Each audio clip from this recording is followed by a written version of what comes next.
Queridos irmãos e irmãs, nós estamos celebrando hoje o segundo domingo da Páscoa. E nesse segundo domingo, a igreja no mundo inteiro celebra e exalta a misericórdia do Senhor. Nós celebramos o Domingo da Misericórdia, esta festa que foi instituída pelo Papa São João Paulo II no ano 2000. Então, há 23 anos, a igreja no mundo inteiro celebra neste dia, segundo domingo da Páscoa, a misericórdia do Senhor. E é muito bonito falarmos da misericórdia de Deus, e é muito importante celebrarmos esse dia, porque a misericórdia do Senhor é algo que nos toca pessoalmente e profundamente, nos toca a cada um de nós. Esta misericórdia que é, digamos assim, o amor de Deus por nós, o cuidado de Deus por nós e o perdão que Deus nos dá pelos nossos pecados. Quando nós falamos de misericórdia, às vezes a gente vem à nossa mente somente as obras de misericórdia corporais, né? Dar de comer a quem tem fome, dar de beber a quem tem sede, dar roupa aos que não têm, vestir os nus, visitar os doentes, os encarcerados e assim por diante. Mas é todo um conjunto de obras corporais, algo que a gente faz falando, e de obras espirituais, coisas que nós fazemos talvez na oração, na escuta, no conselho e assim por diante. E todas essas obras de misericórdia, elas se encontram nas ações de Jesus durante a sua vida. Se eu perguntasse para vocês, em qual momento vocês acham que Jesus foi mais misericordioso? Cada um poderia responder, de acordo com aquilo que você imagina, aquilo que você pensa, aquilo que você se lembra do Evangelho. Imaginem, por exemplo, aquela passagem onde tem uma pessoa doente há 38 anos, à beira de uma piscina, esperando, sozinho, mendigo, esperando que o anjo vá, balance a água da piscina para que ele possa entrar, e sempre que ele ia, alguém entrava à sua frente e ele não conseguia ser curado. E aquele homem há 38 anos esperava por essa cura. Jesus chega diante dele e oferece para ele a cura, Jesus o cura. A gente poderia pensar, talvez esse é um dos grandes textos que fala sobre a misericórdia de Jesus. Então, por que a igreja não escolheu alguns desses milagres, dessas bonitas expressões da misericórdia de Jesus por tantas pessoas, para que fosse lido no Evangelho de hoje? Primeiro, porque nós estamos nesse contexto pascal, celebrando, como eu já disse, o segundo domingo da Páscoa. E segundo, porque justamente o trecho do Evangelho que nós escutamos é a maior expressão da misericórdia de Cristo por cada um de nós.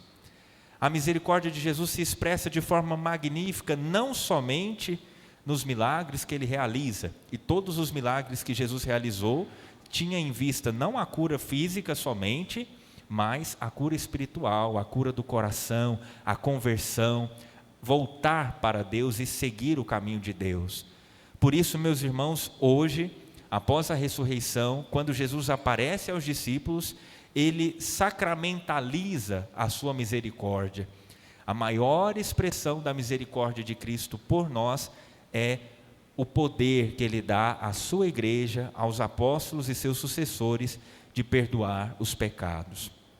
Meus irmãos, o pecado é algo que nos afasta de Deus. O pecado mortal corta a nossa relação com Deus.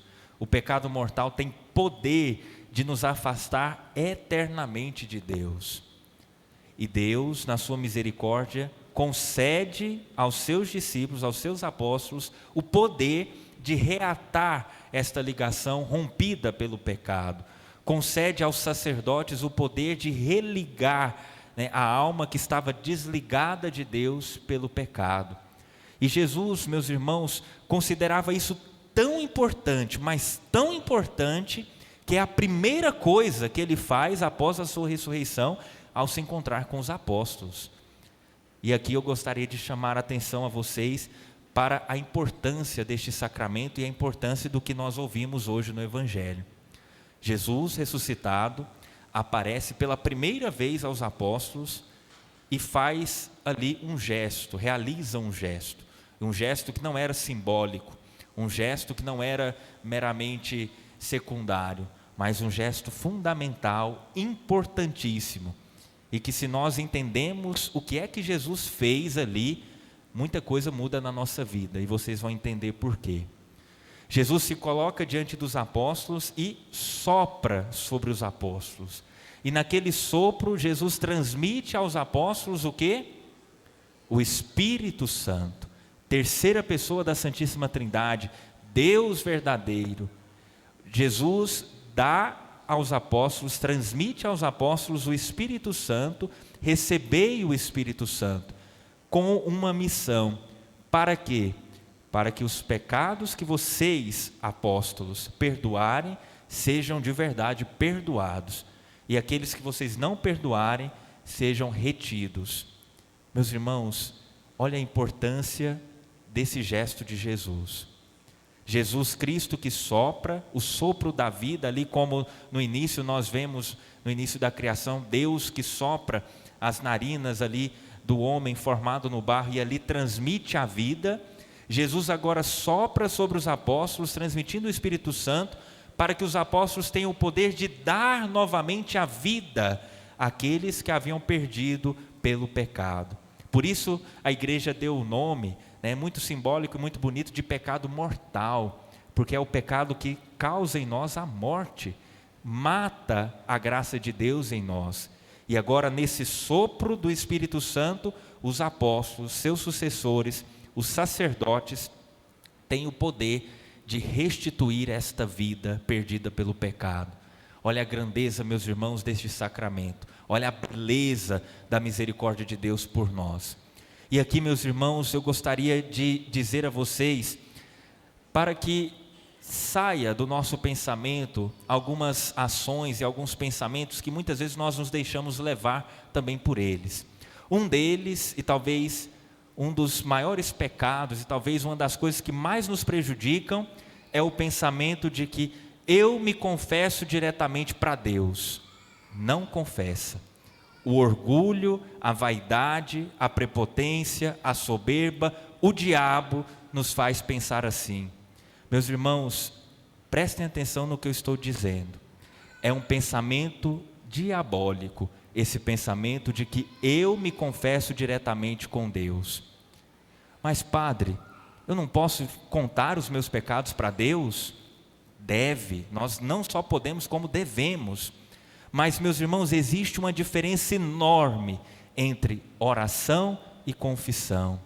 Quando eu abro meu coração para Deus, e eu devo de verdade fazer isso e dizer: Senhor, eu pequei, eu fiz isso, eu fiz aquilo, eu estou arrependido, meu Deus, me ajuda a não pecar mais, me ajuda a ser melhor, me ajuda a melhorar de vida. Isso não é uma confissão, isso é uma oração, e uma bonita oração. E o fruto desta oração que você faz a Deus no seu coração deve ser justamente aquilo que Jesus nos ensinou e o caminho que Jesus nos deu no Evangelho de hoje, a confissão. A partir daí, então, eu me aproximo do sacerdote e abro novamente o meu coração para ali, na certeza do sacramento, receber o perdão de Deus e a absolvição dos meus pecados. Por isso, meus irmãos, não nos deixemos levar pelas armadilhas do diabo. Ele sempre usa daquilo que é bom, ele usa da oração, ele usa de algo que nós devemos fazer para confundir a nossa cabeça, para achar que estamos vivendo unidos a Deus, que estamos vivendo uma vida boa com Deus, quando na verdade estamos com esta relação rompida, com esta ligação interrompida. Meus irmãos, nós não nos confessamos diretamente para Deus, porque Deus mesmo quis instituir este caminho certo e seguro do sacramento da confissão. Ali, diante do sacerdote, quando há o arrependimento verdadeiro, quando há a confissão arrependida dos pecados e o bom propósito de não mais pecar, nós temos a certeza que Cristo nos dá no Evangelho de que nós fomos perdoados, de que esta relação que estava rompida agora foi novamente restabelecida, restaurada, e nós saímos dali diante do sacerdote com esta graça renovada, com a alegria de estarmos unidos a Deus. Uma segunda coisa que acontece muito, meus irmãos, e que também é uma tentação, muitas pessoas pensam e dizem, e queira a Deus, né? E eu peço a Deus que nenhum de nós, né, tenhamos esse pensamento, que também é uma tentação do diabo, de dizer: eu não me confesso para o padre, né, porque o padre é pecador como eu. E eu digo a vocês, meus irmãos, que talvez o padre não é pecador como você, talvez o padre é muito mais pecador do que você. E eu já experimentei muitas vezes na minha vida como sacerdote a vergonha que eu sinto de mim mesmo diante de Deus quando algumas pessoas vêm se confessar. E eu vejo, meu Deus, como essa pessoa está 1000 vezes à minha frente na busca de santidade, como essa pessoa está 1000 vezes mais perto de ti do que eu. Mas foi a mim, pobre pecador, que Deus soprou o seu Espírito e deu o poder de perdoar os pecados.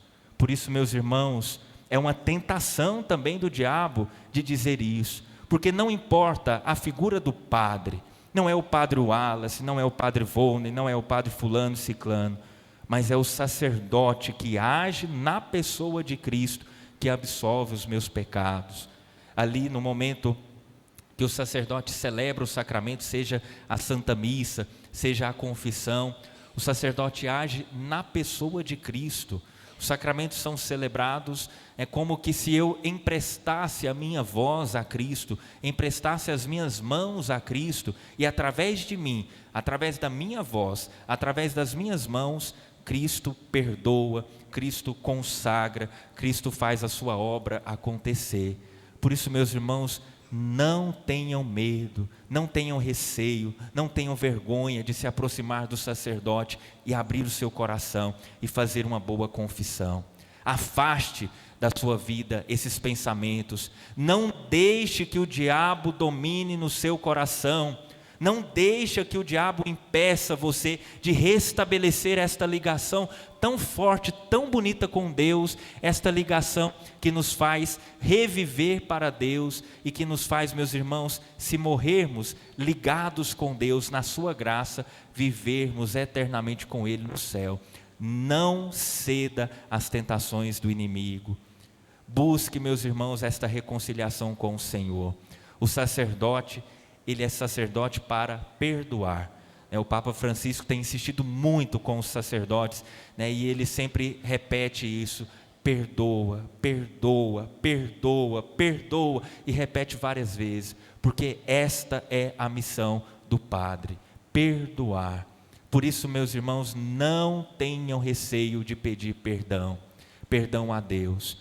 A única coisa que Deus não pode perdoar, Deus só não pode nos perdoar quando nós não pedimos perdão. É a única vez, é o único modo de não recebermos o perdão de Deus, é não nos aproximarmos de Deus pedindo perdão. Deus sempre nos perdoa quando nós nos arrependemos e humildemente pedimos esse perdão. O pecado contra o Espírito Santo, meus irmãos, que é o contrário da misericórdia de Deus, que nós celebramos hoje, é justamente o pecado de achar que o meu pecado não tem mais perdão. Quantas vezes nós vivemos assim? Meu pecado é tão grave, mas tão grave, eu fiz uma coisa tão feia, uma coisa tão horrível, que eu não tenho coragem de pedir perdão, porque Deus não vai me perdoar. Deus só não vai te perdoar se você não pedir o perdão. Não existe no mundo pecado que Deus não possa perdoar a partir do momento que nós nos arrependemos. E o outro pecado contra o Espírito Santo é justamente o contrário, Um é achar que não tem mais salvação para mim, e o outro é achar que eu já estou salvo, eu não preciso do perdão de Deus, eu não preciso de nada mais, porque eu já estou salvo. Esse também é um grande pecado que não tem perdão, porque nós também não vamos querer o perdão. Então compreendem, meus irmãos, Deus só não nos perdoa quando nós não pedimos esse perdão.